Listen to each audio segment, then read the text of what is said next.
Hey Waffle Gang, I do hope you're well. My name is Mark and today we're checking out some more Reddit stories. And if you do love a Reddit story, why not consider hitting that like, subscribe, maybe that notification bell too. And let's crack on with today's first story. Much love, guys. Now, today's first story comes from LankyAd2666 and says, am I the arsehole for kicking out my dad after he said he couldn't afford to feed me anymore? Here's the backstory. 28 male, got my own house now. Moved out at 18. Not really by choice. My dad basically pushed me out. Our relationship's been rocky since then. He's always been a huge drinker and smoker, which caused plenty of issues back then. Fast forward, he lost his house a couple of months ago. Didn't keep up with loan payments, so he calls me up, says he needs a place to stay while he gets back on his feet. I laid out a few ground rules. Either pay rent, $400, or cover groceries, about $250 to $300, and absolutely no smoking in the house. He laughs and says, I'm your father, I shouldn't have to pay. But I don't budge, so he reluctantly agrees to buy groceries. From the moment he moves in, it's just one problem after another. Leaves a mess everywhere, doesn't clean up, smokes inside even though I made it clear that's a no-go, and drinks like there's no tomorrow. Then one day, I have a girl over, and he just has this meltdown over it. So I tell him, listen, if he can't respect my space, he'll have to find somewhere else to stay. Things settle for a bit, but last week he hits me with, I don't have the money to buy groceries this month. I'm like, why? He says, well, you eat a lot, and admits he spent all his cash on smokes and drinks. That was it for me. I was done with him acting like he owned the place, done with the flashbacks to dealing with him as a teen. I told him to pack up and leave. So, am I the arsehole here? I set clear boundaries, he didn't follow through. Edit, and I never thought my post would garner so many reactions. I'm glad I'm not the arsehole and thank you all for the support. I'd like to clear out a few things. No, we didn't have a formal contract when he moved in. It was oral based. Kicking him out won't be easy, as police don't tend to offer much support to a son in relation to the father. The societal response is that a son should take care of his old parents. This was one of the reasons I agreed to take him in. Like if I could do something good for him, maybe it'd change his view about me. The feeling of being validated by my own dad after years of neglect was strong, not gonna lie. I see now how foolish it was to take him in. How do I get him out of the house if he refuses to leave? We'll go out to buy supplies. I change the locks moment he leaves and go out too. If he breaks anything, then it's cop time. I gotta admit, and I'm sure a lot of you are exactly the same, as soon as he laughed and said, I'm your father, I shouldn't have to pay, I knew this was going to be trouble. He sounds like one of those because you're his son, that everything else by extension is also his. Absolutely not the arsehole. Like you set up boundaries, he broke them. That's on him. You did an amazing thing to offer that him in the first place, which, he took the piss out of, so, consequences. Detroit Smash says, not the arsehole. Your house, your rules. When the bills come in his name, then he can run his house the way he wants. Three Heathen's mum says, not the arsehole and good on you, OP. Likely some people may tell you how mean you are. The response to those folks is, you'll be happy to provide your dad with the info they would like to house him until he gets back on his feet. That should quiet things down considerably. Georgie says, not the arsehole. His I shouldn't have to pay showed his respect for you before he even moved in. Give him a month's notice maybe, but that is as far as your charity should go. OP says, I gave him until the first week of November. The only thing he actually needs to pack are his drinks and smokes. He has stored almost everything from his house in storage. Z4 says, not the arsehole, kick him out. Apparently losing his own house wasn't consequence enough for him to realize that he needs to change some things in his life. So as he disrespected your reasonable rules, he needs to feel the consequences by losing the place he could stay again. And in case he gets family and friends involved, what inevitably will happen, you can tell everybody who says you should let him stay that they are welcome to open their home for your dad and offer him to stay with them. OP says, I'm already painted black in front of most family members. I don't know what they're going to tell me which they haven't already said earlier. Lol. So OP came back in to update their post and says, he moved out today. Sorry to disappoint you all, but the process was surprisingly peaceful.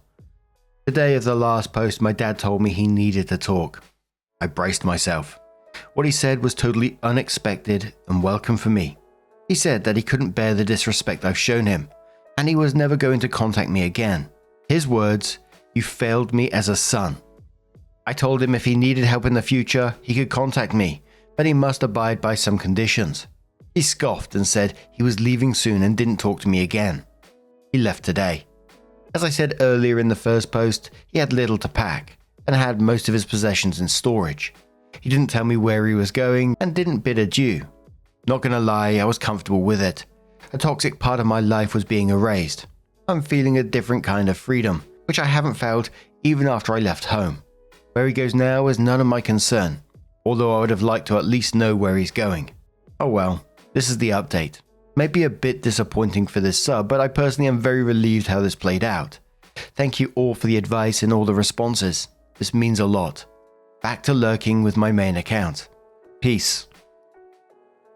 Commenter says, "We can only be thankful when the trash takes itself out. Grats on your newfound peace." Another commenter says, "Change the locks and monitor your credit history for a while. Better to be safe than sorry. Congrats. I hope you make the list of your independence." That update had me a bit up and down at first. The first couple of lines when he said he needed to talk to you, you brace yourself, and what he said was totally unexpected and welcome for you. And because you said it was surprisingly peaceful at the start, I thought it was going to be like he's going to turn around and he's going to be really apologetic for what he did, but of course he wasn't. And although he said he's never going to contact you again, I reckon he will. In the not so distant future, when he realizes that no one else wants to take him in or everyone else is fed up of his shit. But I'm glad it worked out for you in some ways the best way possible. Like that commenter said, the trash took itself out and you can go back to living the way that you want to without having to worry about what he's doing in your house and taking the piss basically. But what do you guys make of this situation? Let us know your thoughts down in the comments below. And let's move on to another story. Our next story comes from Legitimate Dinner 375 and says, "Am I the arsehole here for refusing to take a DNA test even though my dad wants me to? A month ago, I, 19 male, found out my mum had an affair around the time I was conceived. A couple of days later, my dad asked me if I'd be willing to take a DNA test. This was hard on me.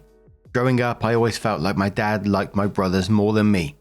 He would always be more interested in doing things with them, and I just thought it was because he had different personalities. I never thought that it might be because I wasn't his biological son. When my dad asked for a DNA test, I told him I didn't want to do it. I don't want to know, and I don't want him to think differently of me if it turns out I'm not his biological son. He told me that he wouldn't think differently of me and was just ready to know the truth. I told him that I didn't believe him because I felt that he always liked my brothers more than me, and I asked him if it was because he didn't think I was his. He told me that this was his first time hearing that and told me that he loved us all equally. He said that he was hurt that I thought he didn't like me and never went to him about it. He said that the possibility of me not being his never left his mind, but he just couldn't connect with me as well as he could with my brothers, and apologized for making me feel that way. This didn't make me feel any better. He asked again for a DNA test and I told him that I did not want one, and I wasn't going to change my mind. I told him that. He told me he understood and to let him know if I ever did. A couple of days after that, my brothers basically tried to confront me about it. They told me that they talked to Dad and they believe that I'm being selfish. They said it's been on his mind for years and he has a right to know, and so do they. They said I should at least give my DNA sample to our dad so he can know, but I don't want to do that. I'm currently not speaking with my mum and don't plan to anytime soon. I'm pretty sure my brothers and my dad are upset with me too. My dad is telling me he's not upset and he understands, but the way my brothers are acting, I'm not really sure. My boyfriend told me that he sees both sides, but think my dad does have a right to know. I think I should do it because it's just prolonging the inevitable. I don't think I'm prolonging anything because I never want to find out. If my dad says he wouldn't change the way he'd treat me or see me, then I don't think the test is necessary. Oh, dearie me. This is an incredibly sad and tough situation, and one that I think this sounds horrible to say it, but I don't think is going to go away just by doing nothing about it. To me, it sounds like the dad has his doubts and they're not going to disappear by you not taking that DNA test. And part of me is like, well, you've been treated indifferently or to this point anyway. It's just such a sad situation. SV Paladin says, did I read that right? You've been pretty much the black sheep of the family due to questions of your paternity for your whole life so far. And Dad promised that not much will change, support, availability, connection, etc. wise. If you test and it confirms his fear. My only question would be, how would he react if you were his, confirmed by DNA? Especially since he admits that you two didn't click due to the paternity issue, making you that second-class kid in your own house. I'd lean to having the test, if only to confirm medical histories, and if you aren't his, maybe find your bio-father. Opie says, yeah, I guess so. I was always closer to my mum growing up. My dad and my brothers all shared the same interests, and I was never into any of the things they liked. I'm not sure how he'd react if I am his, but I truly feel he wouldn't want anything to do with me if I'm not, and that's what I'm scared of. Izbuzz Bop says, if you are not his and that causes him not to want anything to do with you, then you're better off. Anyone who could raise a child as their own, even if they had doubts and then cut them off like that for something out of their control, is heartless and you deserve better. Werewolf Different says not the arsehole, but it's a lose-lose scenario either way. If you don't take the test, then Dad and Sibs will assume you are not your dad's biological son. If you do take the test and he's not your dad, then your relationship may get worse. But it's going to get worse if you don't. If you take the test and he is the father, then maybe he apologizes and your relationship gets better. Unless you find that you resent him for forcing you to do the test. Idea. Tell them that you will only do it if all of you take a DNA test. The results might be predictable, but what they do aren't. Caution. A person should only take a DNA test if they're willing to live with the results. Masked Crocheter says not the arsehole. Ask him for family therapy first between, at least, the two of you to strengthen your bond. Tell him you're trading peace of mind for peace of mind. Tell your brothers that if any of them or him had a better relationship with you, then you wouldn't be hesitant now. And that if they really want you to go through with this, then this is how. Tell them you want all of them to make enough of an effort to make you feel like family, to earn your trust so you don't have to be afraid that you'll be tossed aside if you all don't get the answer you'll want. Remind them that your dad isn't the only victim, but you are potentially the only victim that may get punished for the rest of your life for something that's not your fault. And one more comment from Kuba, who says, he hasn't been able to let go of the issue for nearly 20 years, but he swears nothing will change for you regardless of the answer. He may not know it, but he's lying. Best case scenario, you are his and he still acts weird around you and doubts the test. Worst case, you aren't his and he and your brothers disown you. If you haven't already, I'll take steps into getting my own place and cutting any reliance on your family. Not contact, but reliance. That way, if you ever do decide to get the test, you aren't risking your living situation. Oh, and not the arsehole. It's your body, not theirs. If you're uncomfortable with what a test like that could change, then don't take it. And around 4 months later, Opie comes in with her update and says, after a lot of back and forth, I decided to go through with the DNA test. I felt pressured and just gave in. It was terrifying and I regretted doing it initially. I was scared to know and scared of what would happen if I wasn't actually my dad's. I was feeling a lot of feelings and often cried waiting for the results. When the results came in, it turns out that he is my dad. That's exactly what I wanted, but it still felt wrong in a way. I'm not sure how to explain it. I just felt and still feel sad. I know he said nothing would have changed, but I know things would have. I just felt that if he knew I wasn't his, he wouldn't want anything to do with me. Not that he has anyway.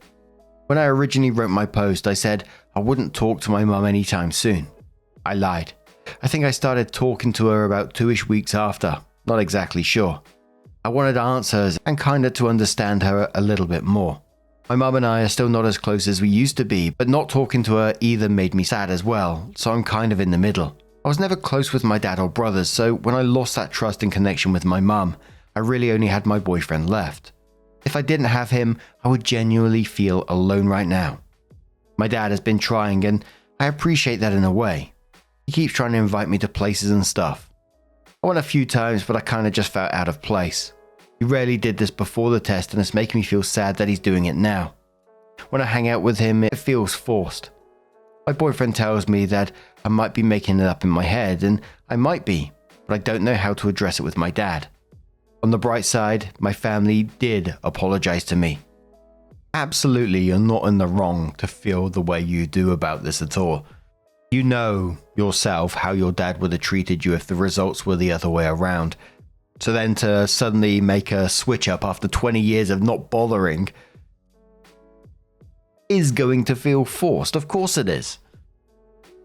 And I wouldn't know what to suggest in terms of advice for this kind of thing because, I think it's very personal. For me, I think I'd want answers. I would want true answers from him and tell him exactly how I'm feeling about it. All these years of lack of effort towards you and now suddenly a switch up. I'd want to say, yeah, that's feeling forced. You must understand that. Whether some kind of therapy would help you get through it, I don't know. But Delicious says, yeah, things would have changed. It's understandable that you're not doing well with this. Hide Me says, I think you should ask your dad if he plans on testing your siblings. Sexy Slick Babe Cheese says, oh my god, yeah, he definitely should be asked this question. But what do you guys make of this situation? Let us know your thoughts down in the comments below. And let's move on to another story. And our next story comes from Advarkno3229 and says, am I the arsehole for not sharing? I was buying a house. Family is mad I didn't tell them I was buying a house. My husband and I bought our first home a few months ago. I told very few people, only some people at work since I was missing for appointments and one friend. My grandparents knew. That's because I was living with them at the time as my husband just got out of the military and we were saving before purchasing. Also for context, my grandparents raised me, so they are like my parents. I thought I had a pretty good relationship with my mum, but overall it was a good relationship. I was waiting to share the news until after funding went through and I moved everything in and all was settled. My belongings were in storage over a year and I was worried stuff would be ruined. Anyways, long story short, my mum called my grandma about something and my grandma for whatever reason told my mum I bought the house. I was upset with my grandma, but nonetheless forgave her. My mum, on the other hand, blew up about it, said I'm your mother and I have a right to know these things. I told her and my sister and stepfather, who were all against me, that it isn't their business. I explained I was waiting until everything was perfect so they could then come see it. My mum was also mad because my grandma told her I didn't want her to bring all of her dogs to my house. For context, my mum has like 8, maybe even more dogs inside, and my dog doesn't get along with hers.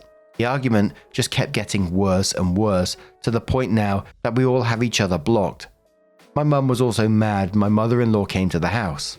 My mother-in-law lives 20 minutes away. My mum lives in the state over a few hours away. I also asked my brother-in-law to come help hang a TV, so mother-in-law tagged along. It wasn't like I hosted dinner. She even mentioned how I'm selfish, that I have said, whenever I have kids, I don't want anyone to come to the hospital. To clarify, I'm not pregnant and not even trying to get pregnant, but her and my grandma don't get along well and equally hate each other, and I get put in the middle of that hate. Hence why when I do have kids in years, I don't want anyone but my husband there. It is important to share when this all went down. I was physically living in my house roughly only 1 week. I thought this whole thing was stupid from the start. Am I in the wrong though? I understand she wants to be part of big milestones, but she and the rest of them were acting entitled to know. And when I said that, I was told, you have no idea what entitlement means. You have so much to learn. How would you try to move past this? Would you even try? For me, as I get older, I use the fuck it attitude more and more basically. Relationships are built on love, respect, trust, in equal parts. Question marks were already over my head when it said my grandparents raised me, and then when it said I'm your mother and I have a right to know these things, my eyes were rolling round and round in my head. And so the question comes up, what's mum bring into your life? Does she really respect you? Does she show love to you? Does she show any support to you? It doesn't sound like it to me, so that's where fuck it comes into play. You don't need that shit in your life, and nobody got time for that. Boundaries for what says, am I misreading here that your mum didn't even raise you? OP says, lol, you got it. Raised by my grandparents since I was 4. But I do want to emphasize that my mum has been involved in my life to some extent. Rocky times throughout childhood and teenage years, but from about 18 to 26, it was good. We got into our little arguments here and there though. Earlier this year, she was upset I wasn't going to her house for Mother's Day. I was taking my grandmother to the horse races. There was a problem for her, but I yes-manned her and basically said how I didn't mean to hurt her feelings and I could have communicated it better. I still let her know over a month in advance though. I wasn't going to spend Mother's Day weekend with her. I never have. Republic Top says not the arsehole. No one needs to know anything about your life until you want them to know. Your mum sounds like mine. Major drama queen who makes everything about her. I had breast cancer. I didn't tell my mum for over a year. She cried and asked why. Because I was going through a lot and I didn't need you calling every day to ask if I was dead yet. Parents who use their kids for attention are arseholes and need to be kept on a strict information diet. Pagan Chick says, not the arsehole, your mother sounds awful. Why did your grandmother even engage with her, let alone tell her all of your business? Maybe you can use this time that you have your mother blocked to talk to your grandma about not sharing info with mum. That way, if you'd go back into contact, I wouldn't recommend it. There are boundaries in place. But now, what do you guys make of this situation? Let us know your thoughts down in the comments below. How would you deal with her? And just a huge thank you for being here today, getting involved in the stories. Your love, your support, your time always means the absolute world to me. So thank you so much. And hopefully, I'll see you in the next one. Take care and much love.